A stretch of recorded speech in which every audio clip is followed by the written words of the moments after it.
조금씩 더 정치권 소식으로 돌아와 볼까요? 지난 추석 연휴 때 체포됐다 풀려난 바로 이진숙 전 방통위원장입니다.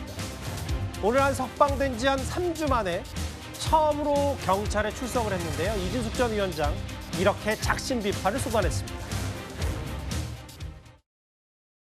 우리가 이렇게 오늘도 영등포 경찰서 앞에 모인 이유가 무엇이겠습니까? 이재명 독재 체제 가도하자!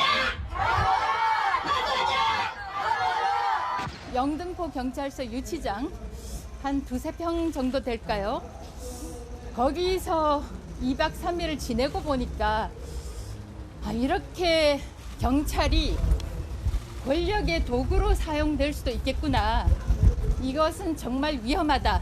이런 생각을 했습니다. 제가 3월 25일에 올린 그 페이스북의 그 내용은 꼭 한번 가셔서 읽어보세요. 이재명 민주당 대표가 최상목 대행에 대해서 마은혁 헌법재판관을 임명하지 않은 것을 두고 비판을 하면서 이거는 직무유기 현행범이다.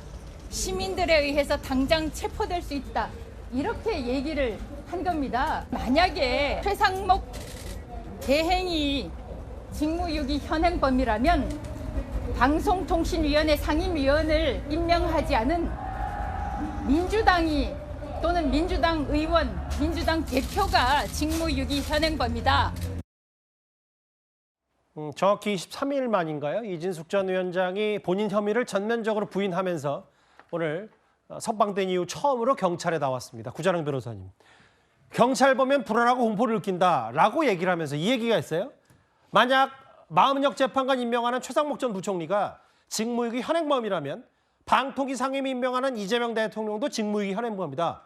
저 논리에 동의하십니까? 그렇죠. 동의를 하기 때문에 법적으로 안 되는 얘기로 부당한 정치 공세를 했다면은 그거에 대해서 정치적으로 후과를 또 받아야 된다. 그거에 대해서 잘못된 말을 했던 거에 대해서 또 인정을 해야 되는데 그런 것도 없거든요. 그러니까 그거를 비유적으로 표현을 하는 것이다. 이렇게 볼 수 있고 이진숙 방통위원장에 대해서는 여야에서도 뭐 이렇게 여러 가지 의견이 엇갈리지만 제가 보기에 이 형사 사건에 대해서는 사실 법적으로는 좀 명확하지 않은가. 혐의가 성립될 수가 없습니다. 그럼에도 불구하고 경찰에서 3차 조사까지 진행하는 거에 대해서 굉장히 의문이 있고 또 오늘 조사는 불과 2시간 만에 끝났거든요. 단순 폭행 사건도 사실 조사가 2시간 만에 안 끝납니다. 겨우 이 정도의 조사를 위해서 다시 불렀다는 것 자체가 의문스러울 뿐만 아니라 그럼 이 정도 조사면 지난번 조사에 붙여서 했으면 그냥 끝날 문제였거든요. 이게 괴롭히기 아닌가. 지난번 체포 적부심에서도 혐의 성립에 대해서 법원에서 상당히 의문이 있다라고 표현을 했는데 구성 요건을 보면은 선거에서라는 말이 명확하게 있어요. 선거에서의 어떤 행위들이 정치 중립 의무에 위반됐을 때 법 위반을 따질 수 있는데 선거가 없을 때 벌어진 일이거든요. 그리고 증거라는 거는 유튜브에 나가가지고 발언한 게 다 모여있기 때문에 사실 체포를 한다는 것부터도 말이 안 됐고 법원에서 그래서 체포적부심에서 풀려났고 그런데 다시 3차로 소환을 해서 이렇게 짧게 한다는 거는 이게 보복성 아닌가, 이게 부당한 정치적인 압박을 가하는 것이다라는 얘기가 이진숙 방통위원장 입에서 나올 수밖에 없는 상황이다 이런 생각을 합니다. 강선필 대변인, 여기 보면 이진숙 전 위원장 얘기는 아니 필요도 없이 불필요하게 왜 나를 다시 경찰에 나오라고 하냐. 경찰은 원칙대로 했다는 입장인데 오늘 쭉 보니까 뭐 경찰을 보면 공포를 느낀다 뭐 이런 발언도 했고요. 근데 이제 이진숙 그 전 방통위원장으로서는 한번 체포된 경험이 있고 또 유치장에서 뭐 나를 지낸 경험이 있기 때문에 또 그런 공포를 느낄 수도 있다고 저는 생각은 해요.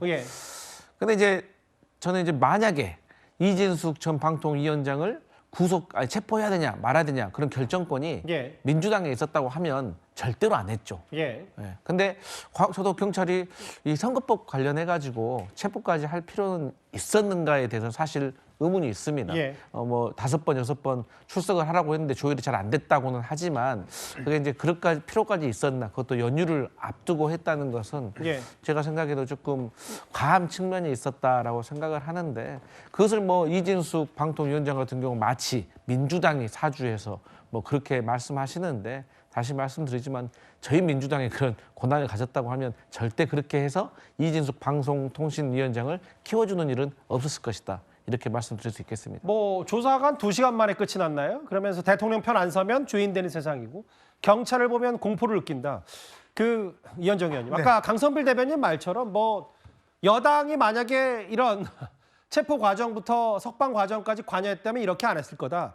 어쨌든 경찰이 이렇게 오늘도 뭐 추가 조사가 반드시 필요한지에 대한 이진숙 전 방통위원장의 비판과 불만은 있지만 이진숙 전 위원장의 몸값과 메시지, 작심 비판만 좀 더 확성기처럼 키워주는 꼴 아니냐, 어떻게 해보세요? 힘 있는 사람이 힘을 쓰면 그 힘 자체가 없어집니다. 그러니까 힘이 있다는 것만 상징적으로 보여줘도 그는 성공한 거거든요.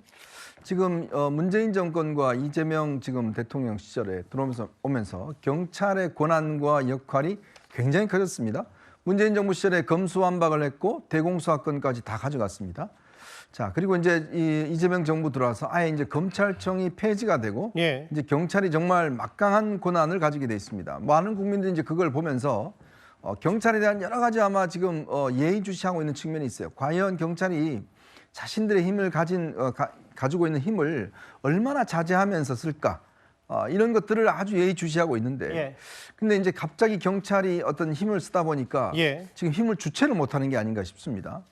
자, 이진숙 방통위원장 사건만 하더라도 사실 이게 긴급 체포될 수 있는 권한인가? 이 상식적으로 법조인들도 마찬가지지만 저희들이 봐서도 도저히 납득이 안 되는 국면이거든요. 더군다나 당시에 이 체포영장 당시 기각을 했던 판사의 어떤 이 판결문을 보면 예. 거기에 굉장히 합리적인 이야기들이 많이 있습니다. 이미 말로서 한 거기 때문에 이미 증거가 다 수집돼 있고 예. 굳이 이걸 긴급 체포라는 형식을 통해서 그러니까 형식 논리로 뭐 6번 했는데 안 나왔다. 그래서 했다.